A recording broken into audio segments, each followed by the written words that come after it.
Natalia Kusendova, MPP Mississauga Centre. You're an MPP, let's say MPP for the Conservative Party. We'll take a break this week from talking about COVID. We'll talk about something else, another subject that we touched already. And I would like to know, what is the government of Ontario doing for the Ukrainian refugees? Yes, thank you. Very important question. As you know, the federal government has recently in March opened up an application process to allow Ukrainian refugees to come to Canada. And, you know, in Canada, we have 1.4 million Ukrainian Canadians living here and 345,000 living right here in Ontario. So I know that a lot of those refugees will be coming here to stay with family, but also to stay with Canadians who are opening their homes for them.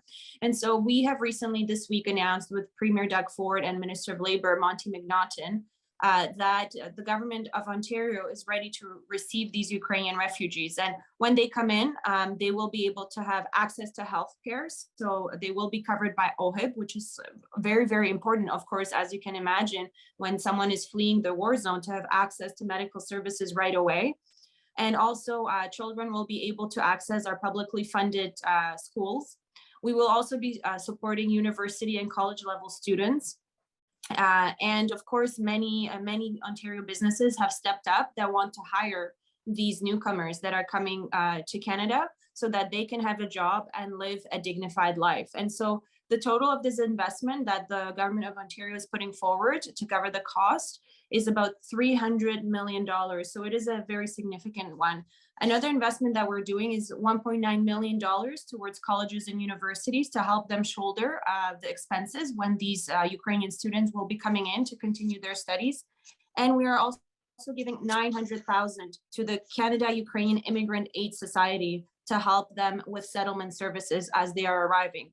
So we have seen some of the first immigrants already arriving to other provinces, but now with this announcement in Ontario, we are hoping to see newcomers, Ukrainians arriving to Ontario very, very soon. So once they get to Pearson, to the airport, is there somebody to help them right from there, to direct them, to tell them about their options? So we have so many very active Ukrainian Canadian organizations, such as the Ukrainian Canadian Congress and the Canadian Ukrainian Immigrant Aid Society. So I'm sure that these organizations are working right now on these programs to ensure that when these newcomers come to Canada, they're welcomed. But also we're making sure that they're matched to families. So these new arrivals are coming in and being matched into a home. So they're not coming in without any plan of settlement, where to stay. So I'm sure the process is being worked out right now, and it will be a seamless one. But the most important thing that we have heard from our Ukrainian Canadian friends is to ensure that they have access to healthcare and that they have access to jobs, because they want to live a dignified life. You know, they're not coming in to be a burden on our society. They're coming in to contribute to Canada and to live in a dignified way and resume a normal life. These people have fled the conflict, and what they're looking for is a normal life, to have a job and to be able to put food on the table for their families. And that's what our government is doing to ensure that they have access to the job market as soon as possible. And you know what, together with Premier Ford and Minister Monty McNaughton, we feel this is a win-win situation, because right now in Ontario, we have over 200,000 unfilled jobs. So Ontario frankly needs this workforce to come and fill some of these positions. Some of these new arrivals are highly qualified people who have skills that are needed in Ontario. So that's why it was so critical that we put that rule forward, to ensure that we can match people to jobs, we can match the skills of those people to the needs of the job market. And that's why it's such a win-win situation for us in Ontario. The Ukrainians fleeing the country, the conflict, they are not actually refugees. The term is not refugees. What are they? So the term that the federal government is using is a temporary resident, because the channel of immigration that is open and accessible to Ukrainian nationals is the temporary resident visa. And this is how they are coming into our country. So that's I think the term that we are utilizing at the governmental levels.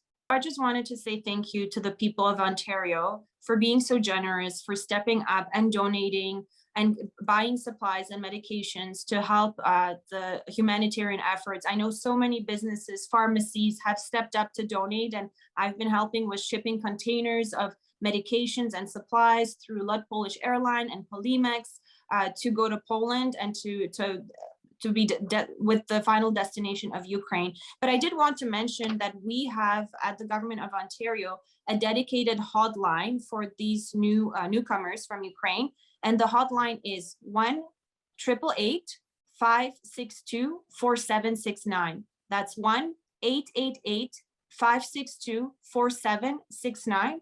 And there's also an email address available, which is ukrainianjobs@ontario.ca. That's ukrainianjobs@ontario.ca. And finally, for those of you who would like to get involved in humanitarian efforts, please go on our website at ontario.ca/Ukraine. And the last thing I want to mention, I'm so grateful to live in a peaceful country where we can all live, all nationalities, people from all walks of life, all religions. We can live peacefully and we don't have to fear, bombings or planes flying over our land. We are very fortunate and blessed. So in that spirit, I'm so thankful to have such peaceful, loving neighbors. And I just want to say thank you for that. And let's continue supporting our friends in Ukraine. Дякую and slava Ukraini.